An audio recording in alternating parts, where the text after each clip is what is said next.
आप लोगों को कल के लेक्चर से रिस्पेक्टिव कोई क्वेश्चन हो तो मैं आप बता दें, अगर नहीं है तो हम इसको स्टार्ट करते हैं। आई थिंक कोई क्वेश्चन नहीं है तो हम इसको फर्दर आगे स्टार्ट करते हैं। कल हम लोगों ने किया था कि जो स्ट्रेन रेट टेंसर, उसमें हमने चीज़ों को डिस्कस किया था, देखा था, और रोटेशन टेंसर को साथ में पढ़ा था। अब हम उससे नेक्स्ट आगे इसको देखेंगे।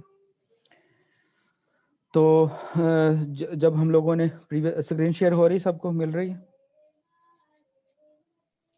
Yes sir. ठीक है। तो कल हम लोगों ने इसमें किया था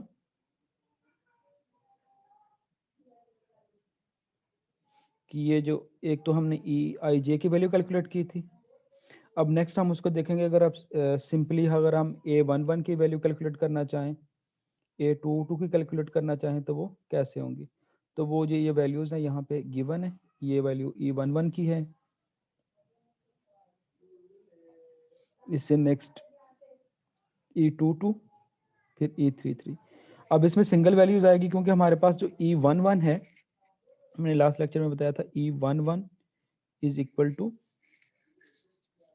1/2 partial U1 by partial X1 plus partial U1 by partial X1।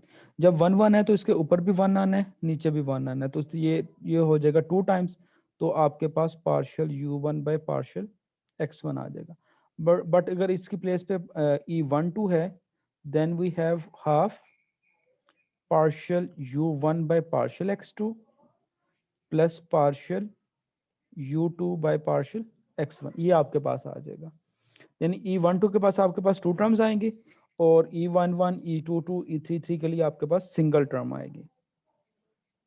तो ये इसकी हो गया, इसका ये टेंसर फॉर्म में है। अगर आप इंडिविजुअली कंपोनेंट देखें तो ये आएगा।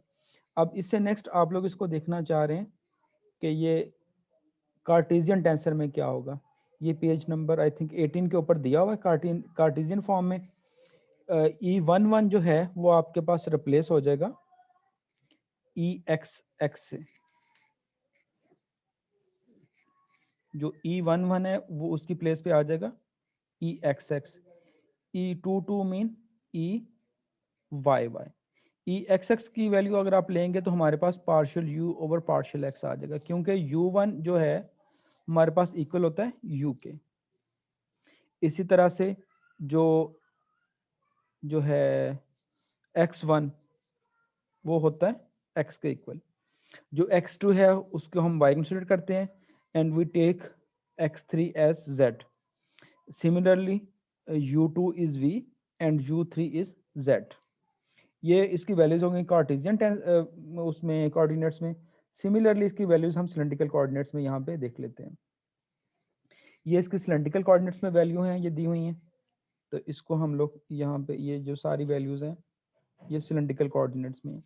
तो सिलेंड्रिकल कोऑर्डिनेट्स में हमारे पास जो E11 है वो ERR होगा, और जो E22 है वो E थीटा, और E33 होगा वो EZZ होगा। Similarly other values ER theta, E theta Z और EZR। और ये आपने याद रखना है कि जो हमारे पास EIJ है, ये जो टेंसर है EIJ, ये हमारे पास जो है ये is a strain rate tensor है। पहली बात तो ये टेंसर है, और फर्दर क्या है, ये सिमेट्रिक है, क्योंकि हमने इसका सिमेट्रिक पार्ट लिया था। तो इसका अगर सिमेट्रिक पार्ट में अगर हम ER थीटा ले लें चाहे E थीटा R ले लें, दोनों की वैल्यूज जो होंगी वो सेम आएंगी, इसमें कोई डिफरेंट वेरिएशन इसमें नहीं आएगी। ठीक है, अब ये हमारे पास ये वैल्यू सारी आ गई। अब इससे नेक्स्ट मैं इसको अरेज कर देता हूँ सारा, और इससे नेक्स्ट हम लोग चलते हैं। स्फेरिकल कोऑर्डिनेट्स हम लोग नहीं करेंगे, ये मैंने आप लोगों को पहले बता दिया था। तो हम लोग इसको कार्टेशियन और सिलेंड्रिकल कोऑर्डिनेट्स में करेंगे। सिमिलरली जो यहाँ पे वैल्यूज दी गई हैं, तो उसमें आप लोगों ने ये याद रखना है कि हमारे पास जब भी आपके पास ω11 है, ω22, ω33, इनकी वैल्यूज जो हैं वो हमारे पास 0 आएंगी। जो अदर्स हैं हमारे पास ω12, ये ओमेगा -2 1 के इक्वल आएगा। ठीक है, इसी तरह से सिमिलरली 2 3 के लिए ओमेगा और ओमेगा 1 3 के लिए भी ये इसकी वैल्यूज आ गई। अब इससे नेक्स्ट ये सिलेंड्रिकल फॉर्म दिया, ये आप लोगों ने यहाँ से देख लेनी है इसकी सिलेंड्रिकल फॉर्म में वैल्यूज 3 वैल्यूज 0 होंगी और 3 नॉन 0 होंगी, यानी इसका जो मैट्रिक्स बनेगा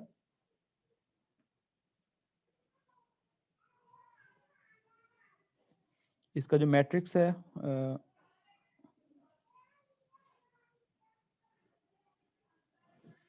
वो जो है ओमेगा,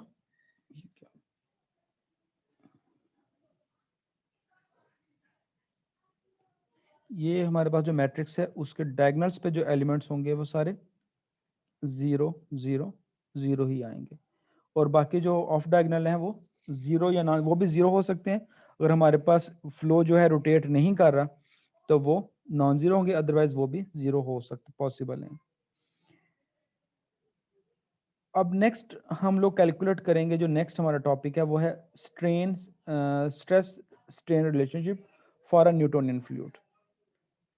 लास्ट आर्ट जो है जो आप लोगों ने कोर्स पढ़ा है उसमें आप लोग जो है जो न्यूटोनियन फ्लूइड है उसकी डेफिनेशन पढ़ चुके हैं। हमारे पास न्यूटोनियन फ्लूइड ऐसा फ्लूइड होता है जिसमें स्ट्रेस स्ट्रेन रिलेशनशिप जो है वो लीनियर होता है। तो सबसे पहले तो हम देख लेते हैं न्यूटोनियन फ्लूइड क्या होता है। ये न्यूटोनियन फ्लूइड ऐसा फ्लूइड है जिसमें हमारे पास जो stress and strain relationship is linear. तो हमें ये तो पता था कि हम लोग जो स्ट्रेस स्ट्रेन रिलेशनशिप है उसको हम लोगों ने अगर एक पार्ट के फॉर्म में हम लोगों ने कैलकुलेट किया था प्रीवियस जो हमने कोर्स पढ़ा था फ्लूइड 1 का, टा is equal to mu d u over d Y.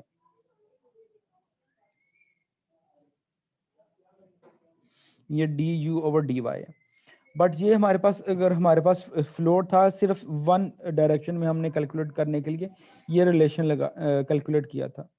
But अगर हम कहते हैं कि अगर हमने इसको हर तरफ से कैलकुलेट करना है अलोंग एक्स एक्सिस भी अलोंग वाई एक्सिस भी उसके टेंजेंशियल के डायरेक्शन भी उसकी नॉर्मल डायरेक्शन में भी, तो उसको हम लोग कैसे कैलकुलेट करेंगे। उसको कैलकुलेट करने के लिए हम लोग कैलकुलेट पहले हम लोग अज्यूम कर लेते हैं, लेट्स सपोज हमारे पास जो फ्लूइड है वो एट रेस्ट है, वो फ्लूइड मूव नहीं कर रहा। जब फ्लूइड मूव नहीं कर रहा तो इस केस में हमारे पास सिग्मा 1 1, इसको हम कहते हैं sigma 2 2 is equal to sigma 3 3। ये हमारे पास इक्वल टू है माइनस पी के। यहाँ पे जो पी है ये पी हम कहते हैं P is hydrostatic pressure. Hydrostatic pressure जैसे नेम से क्लियर है, स्टैटिक मीन जो है रेस्ट। रेस्ट की कंडीशन में जो हमारे पास जो होगा उस पर प्रेशर होगा फ्लूइड के ऊपर, उसको हम हाइड्रोस्टैटिक प्रेशर कहते हैं। जब लेट्स सपोज हमारे पास फ्लूइड एट रेस्ट है तो उसमें क्या होगा, उसमें हमारे पास जो फ्लूइड पार्टिकल्स के जो उसके ऊपर प्रेशर अप्लाई हो रहा है वो सारा क्या होगा, हर डायरेक्शन में इक्वल होगा, इक्वल एंड अपोजिट होगा, जिसकी वजह से फ्लूइड फ्लो नहीं कर रहा। हाइड्रोस्टैटिक जो फ्लूइड है उसकी हम डेफिनेशन भी हम यहाँ मैं आपको थोड़ा सा बता देता हूँ।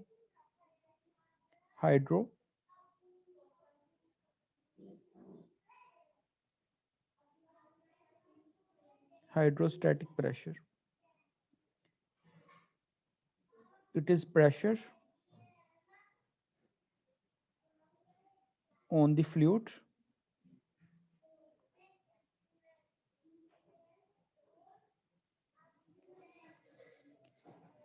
due to the fluid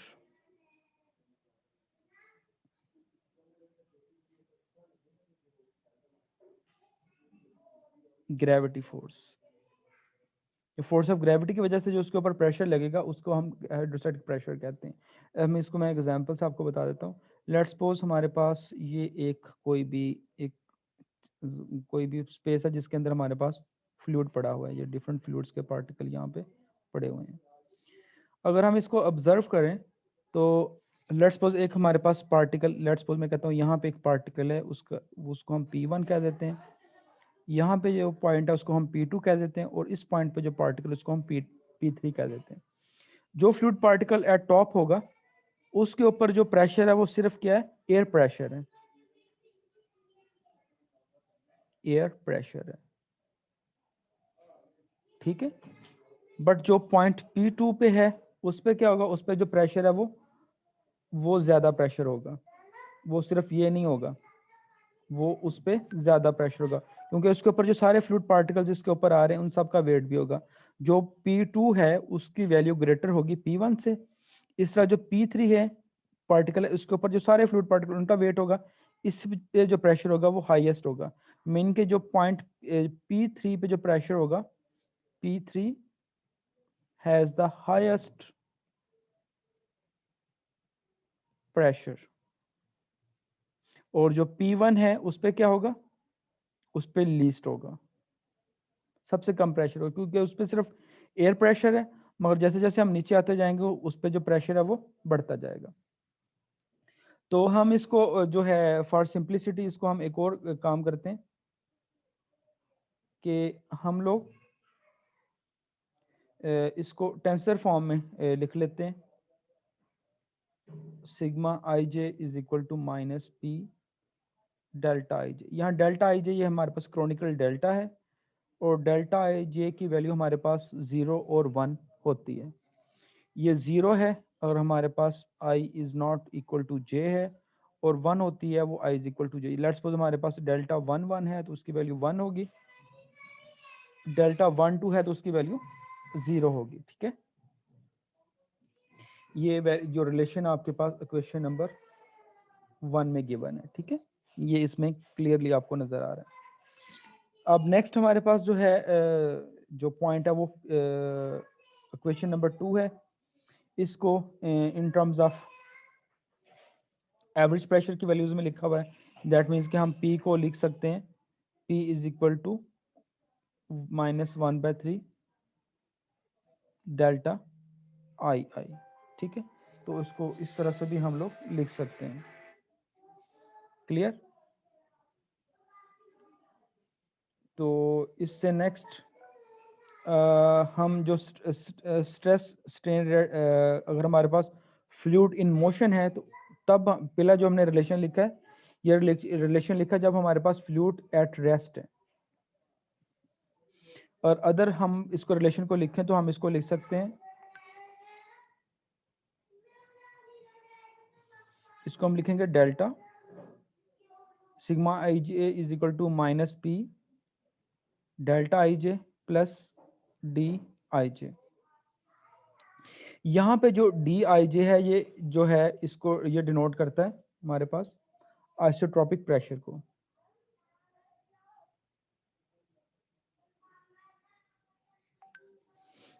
ठीक है। अब इसमें हमारे पास जो है इस जो स्ट्रेस है उसके 2 पार्ट्स हमारे पास होंगे। ये जो फर्स्ट पार्ट है ये हमारे पास है ये ड्यूरिंग रेस्ट, और ये वाला जो पार्ट है ये ड्यू टू मोशन या फ्लूइड मोशन मूव करेगा ये, तो ये उस वजह से है डी आई जे। इसको हम आइसोट्रोपिक पार्ट भी कहते हैं, और या फिर हम इसको कहते हैं ये हमें ये due to the tangential stress की वजह से हो इस पे होगा, उसको हम ये डी आई जे को टेंजेंशियल स्ट्रेस भी कहते हैं। जब टेंजेंशियल स्ट्रेस है तो उसमें क्या होगा, इसका जो डायगोनल एलिमेंट्स है सारे जीरो होंगे, और जो ऑफ डायगोनल एलिमेंट्स हैं वो सारे नॉन जीरो होने चाहिए। और ये वाला जो पार्ट है ये इसको हम ये भी कह सकते हैं ये जो है ये ड्यू टू विस्कोसिटी है। अगर हमारे पास जो फ्लूइड की विस्कोसिटी 0 हो जाएगी तो ये वाला पार्ट 0 हो जाएगा if mu is equal to 0। अगर म्यू 0 है तो this part would be 0। Otherwise इसकी अगर हमारे पास न्यूटोनियन फ्लूइड है वो हमारे पास एक विस्कस फ्लूइड है।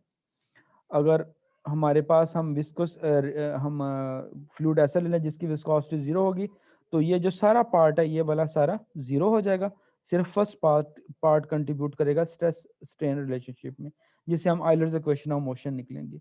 बट हमारे पास चूंकि जो फ्लूइड है वो विस्कस है जिसके लिए व्यू नॉन जीरो है, तो उस केस में हमारे पास जो रिलेशन है वो रिलेशन 3 बनेगा। फर्स्ट पार्ट होगा वो due to the hydrostatic pressure यानी कि रेस्ट एट रेस्ट होगा, और दूसरा पार्ट जब फ्लूइड फ्लो करेगा उसकी वजह से होगा। तो इस इक्वेशन जो ऊपर इक्वेशन नंबर 3 है, अगर इसको हम टेंसर फॉर्म में लिख दें तो हम इसको इक्वेशन नंबर 4 इसकी फॉर्म में लिख सकते हैं। तो इसमें क्या होगा, हमारे पास जो ये जो एलिमेंट्स हैं इसके डायगोनल्स पे डी आई जे के ये सारे जीरो होंगे, और जो ऑफ डायगोनल एलिमेंट्स हैं वो होंगे जीरो होंगे। अब नेक्स्ट जो हमारा पर्पस है, we have to calculate the value of the tensor d i j. तो हमने ये डी आई जे है इसकी वैल्यू को कैलकुलेट करना है। तो डी आई जे हमारे पास क्या है, डी आई जे को हम एक्सपेरिमेंटली हम इसको कैलकुलेट अगर करें तो हमारे पास जो है d i j a is equal to a I j k l ई के एल। ई हमारे पास जो है वो स्ट्रेन रेट टेंसर, और जो ए आई जे के हमारे पास एक टेंसर है फोर्थ ऑर्डर का।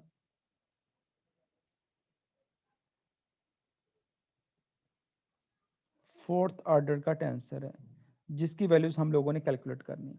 अब ये फोर्थ ऑर्डर का टेंसर है तो इसके अंदर हमारे पास हमें पता है कि अगर फोर्थ ऑर्डर का टेंसर है तो उसके अंदर 3 की power 4 is equal to 81 components इसके होंगे जिनको हम लोगों ने कैलकुलेट करना है। अब ये जिसकी जो वैल्यूज हैं ए आई जे के एल की वैल्यू, ये हम लोग एक्सपेरिमेंटली हमने कुछ डेटा से इसको ऑब्जर्व किया हुआ और इसको हमने लिखी हुई हैं। तो जो जो है ये इक्वेशन जो है ई आई जे के एल, इसको हम लिख सकते हैं lambda delta i j delta k l plus mu delta i k delta j l plus nu delta i l delta j k. ये हमारे पास आ गई वैल्यूज, ठीक है। ये हमने खुद से कैलकुलेट नहीं किया, ये हम लोगों ने ये जो इक्वेशन 6 का जो रिलेशन है ये हमें एक्सपेरिमेंटली हम इसको चेक किया तो इसका ये रिलेशन आता है। अब next we have to calculate the value of put the value of A I J in equation number 5। when we use equation number 6 in 5 we have using equation 6 in equation 5, तो हमारे पास we get, तो यहाँ पे given है we get equation 7। आप लोग हैं कि चले गए हैं? आप लोग की कोई आवाज नहीं आ रही? सर हैं हम। समझ आ रही है? सर कोई जी चीज आ रही आवाज कोई आपकी। चीज पूछने वाली तो नहीं है? No sir. हाँ सर। जो चीजें आप लोग पूछ रहे हैं जिसका मतलब मुझे यही लगता है कि आप लोगों को कोई बिल्कुल समझ नहीं आ रही। ऐसा नहीं ही नहीं है? सर आ रही। कोई चीज पूछने वाली नहीं होती। चलें, इससे जो नेक्स्ट है, इससे जो नेक्स्ट क्वेश्चन नंबर हम 7 पे हैं, तो इसमें हम लोग फर्दर सिंप्लीफाई करेंगे। हम जो ई के एल है इसको इनसाइड मल्टीप्लाई कर देंगे, यानी कि ये जो हमारे पास फर्स्ट टर्म से मल्टीप्लाई हो जाएगा इस प्लेस पे, देन इसके साथ मल्टीप्लाई हो जाएगा, और नेक्स्ट इस प्लेस के साथ मल्टीप्लाई हो जाएगा। तो इसको हम मल्टीप्लाई करने से पहले कुछ रूल्स हैं हमारे पास। लेट्स सपोज हमारे पास अगर एक है ई ए आई डेल्टा आई जे, और ये आपस में कोई क्रॉनिकल डेल्टा इस तरह टेंसर के साथ मल्टीप्लाई होगा तो उसका आंसर हमारे पास क्या होता है ए आई। इसमें ए जे, इसमें क्या होता है जो सेम जो है सबस्क्रिप्ट है वो जैसे आई आई है ये खत्म हो जाएगा और ए जे के साथ आ जाएगा। इसको अगर आप प्रूफ करना चाहें तो प्रूफ भी कर सकते हैं। और इस तरह अगर हमारे पास टेंसर सेकंड ऑर्डर का ए आई जे डेल्टा जे के, तो इसका आंसर हमारे पास आएगा ए आई के। जो सेम टेंसर जो सबस्क्रिप्ट है वो खत्म हो जाएंगे और ए हमारे पास ए आई के साथ आ जाएगा। तो सिमिलरली जब हम लोग यहाँ पे ई के एल लिखेंगे तो ये देखें, आपको यहाँ पे देख सकते हैं ये के और के इसमें सेम है, तो ये ई के खत्म हो जाएगा और ई जे एल आ जाएगा। सिमिलरली यहाँ पे भी सारी चीज़ें इसके साथ मल्टीप्लाई होकर सिंप्लीफाई हो जाएंगी। फर्दर हम इसको दोबारा से यहाँ पे देखें, ये वाली टर्म जो है यहाँ पे के अगेन रिपीट हो रहा है, तो ये फिर यहाँ पे अगेन ई आई जे आ जाएगा ये वाला। अब इसमें भी इसी तरह से ये इंडेक्स रिपीट हो रहे हैं, तो आफ्टर सिंप्लीफिकेशन हमारे पास ये क्वेश्चन नंबर 7 आ गई। ये इसमें जो हमने रूल्स लगाए हैं टेंसर्स के, तो हमारे पास जो डी आई जे है वो इक्वल टू दिस आ गया। अब यहाँ पे हम ई आई जे की प्लेस पे ई आई जे भी लिख सकते हैं, क्योंकि हमें पता है कि जो हमारे पास ई टेंसर है वो सिमेट्रिक है। अब जो नेक्स्ट हमारा पर्पस है वो हमारा पर्पस है कि हमने म्यू, न्यू और लैम्डा की वैल्यूज को कैलकुलेट करना है। तो क्योंकि हमें पता है कि जो डी आई जे है ये सिमेट्रिक टेंसर है, तो सिमेट्रिक टेंसर होने की वजह से जो हमारे पास जो है म्यू और न्यू की वैल्यू दोनों की सेम होगी, तो हमारे पास फाइनली आ जाएगा d i j is equal to lambda delta i j e k plus 2 mu e i जे। अब फर्दर हमने जो लैम्डा और म्यू है उसमें से हमने जो फर्दर चीज़ें कैलकुलेट कर सकते हैं उसको हमने कैलकुलेट करना है। तो इस चीज़ों को कैलकुलेट करने के लिए हम लोग रिजल्ट यूज़ करेंगे। हमें पता है कि जो ये टेंसर डी था, इसके जो डायगोनल्स के पे जो एलिमेंट्स हैं वो क्या है, 0 हैं, जिसका मतलब यानी D11 की वैल्यू क्या है, 0, D22 वो भी 0, और जो D33 है ये भी 0 होगा। तो इससे हम रिलेशन लिख सकते हैं, हमारे पास जो डी आई आई है वो क्या होगा, 0 होगा। और फर्दर हमें पता है ये डी आई आई, यहाँ पे हम जे को रिप्लेस कर देंगे आई के साथ, तो ये आ जाएगा हमारे पास लैम्डा डेल्टा आई आई ई के प्लस 2 म्यू ई आई आई, ये वाले वैल्यू आ जाएगी। अब इसको फर्दर हम लोगों ने सिंप्लीफाई करना है। जब हम इसको सिंप्लीफाई करेंगे तो सिंप्लीफाई करने से पहले हमें ये पता होना चाहिए, ये जो हमारे पास एक नंबर है डेल्टा आई आई, इसकी वैल्यू हमारे पास क्या आएगी, डेल्टा आई आई हमारे पास होता है delta 11 plus delta 22 plus delta 33, तो इसकी वैल्यू आ जाएगी 3। तो यहाँ पे इसकी प्लेस पे आ जाना 3। अब इस इक्वेशन हमारे पास बन जाएगी, इसको सिंप्लीफाई कर लेते हैं, तो ये हमारे पास आ जाएगा 0 is equal to 3 lambda E k plus 2 mu e आई आई, ये आ जाएगा।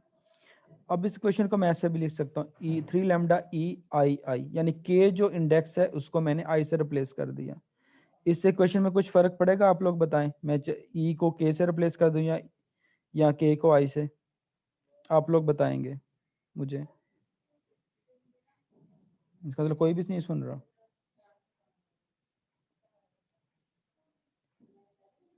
क्लास में आप लोगों से पूछ रहा हूँ।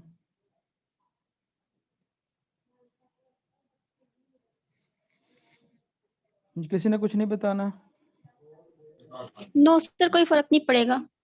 क्या रीजन है इसकी? सर मतलब चेंज करने से कोई फर्क नहीं पड़ता, हमारे पास ये क्योंकि सिमिलर ही ये रहेंगे। डमी वेरिएबल, क्योंकि ये समिंग के लिए हम यूज करते हैं। इसका मतलब है summation I is equal to 1 to 3, इसको चाहे जे इज इक्वल टू करके यहाँ जे से रिप्लेस कर दें, चाहे इसको के से रिप्लेस कर दें, इससे हमारी इक्वेशंस के ऊपर कोई फर्क नहीं पड़ता होता। ठीक है, तो इसको हम लोग ऐसे कर लेंगे। ठीक है, तो अब इससे हमारे पास जो वैल्यूज आ गई, हमारे पास लेमडा की वैल्यू आ गई। इस लेमडा की वैल्यू को हम पुट कर देंगे इक्वेशन नंबर 8 के अंदर, यहाँ पे पुट कर देंगे using equation number 9 in 8। Then d i j की वैल्यू को हम पुट करेंगे प्रीवियस जो इक्वेशन 1 और 2 थी, तो हमारे पास जो रिलेशन सिंप्लीफाई होकर निकल आएगा। इसको मैं क्लियर कर रहा हूँ। अब ये क्वेश्चन में हमारे पास जो ये डी आई जे की वैल्यू आ गई, ये है डी आई जे की वैल्यू। अब इस डी आई जे की वैल्यू को हमने जो प्रीवियस इक्वेशन थी हमारे पास, आई थिंक मैं उसका नंबर निकाल लेता हूँ, नंबर मुझे अब याद नहीं है, ये इक्वेशन नंबर 3, यहाँ पे डी आई जे की वैल्यू पुट कर देंगे, तो हमारे पास जो आ जाएगा स्ट्रेस स्ट्रेन रिलेशनशिप आ जाएगा, जो कि ये वाला होगा। मैं यहाँ पे लिख देता हूँ।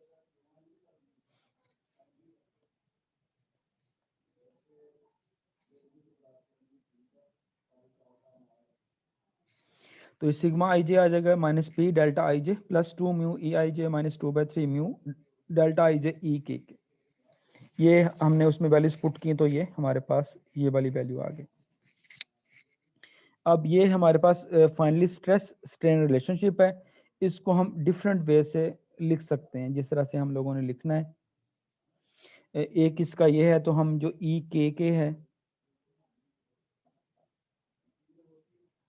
इसको हम लोग पार्शियल यू के ओवर पार्शियल एक्स के भी लिख सकते हैं, क्योंकि ई के हमारे पास क्या होता है E11 plus E22 plus E33 और E11 में हमारे पास क्या होता है EU1 bye partial x1 partial U2 by partial x2 partial U by partial x3। तो ये इस तरह से ये आ जाएगा partial UK by partial x के। तो ये रिलेशन हम यहाँ पे यूज कर रहे हैं, ये ई के की प्लेस पे यहाँ पे partial UK by partial x के आ गया।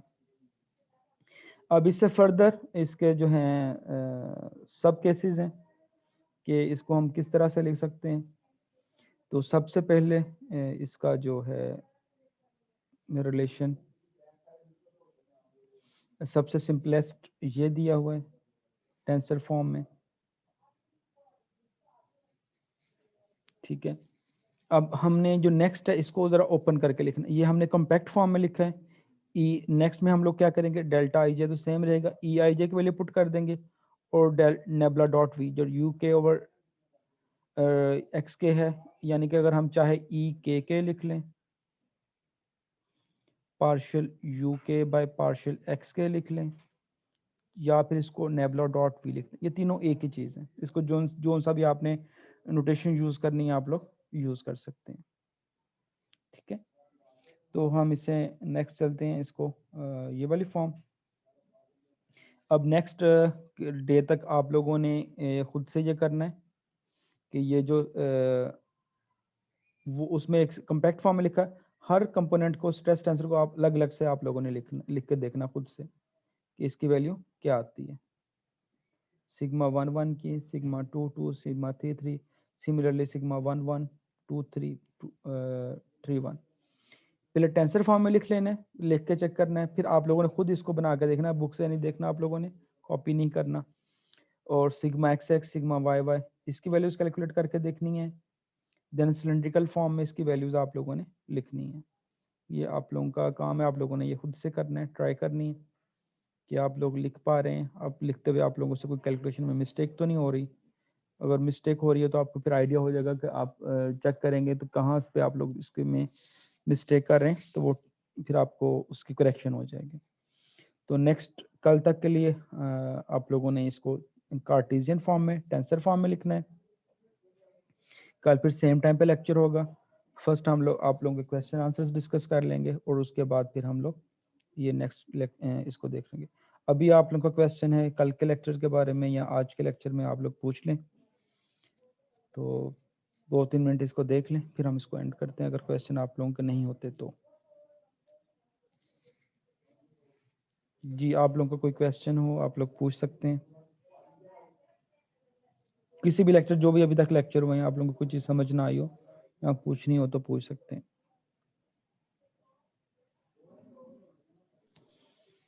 जी क्लास, नो सर। जब आप नो सर कहते हैं तो मुझे लगता है आप लोगों को कुछ समझ नहीं आई। नहीं सर, ये जो आज वाला लेक्चर है ये मैंने ज्वाइन ही अभी किया है क्योंकि लाइट नहीं थी सर बारिश की वजह से। ठीक है, इसको मैंने लेकिन अपलोड सर कर कल देना है वाले उस पर यूट्यूब पे सेम उसी चैनल पे, तो आप वहां से इसको देख सकते हैं। ठीक है, जज़ाकल्लाह। जो लोग लेट आए हैं तो क्वेश्चंस आप लोग क्योंकि इससे मुझे आइडिया होगा ना आप लोगों को चीज़ों का पता चलता है कि नहीं चलता। तो फिर इस तरह अगर आप लोग नहीं पूछेंगे तो इसको मैं फिर जब क्विज लूंगा तो फिर मुझे आइडिया होगा कि आप लोगों को कुछ चीज़ आइडिया हो रहा है कि नहीं। ठीक है, जी सर। ओके, फिर अल्लाह हाफिज। कल फिर अल्लाह सेम हाफिज़ टाइम सर। में ओके सर। मिलेंगे।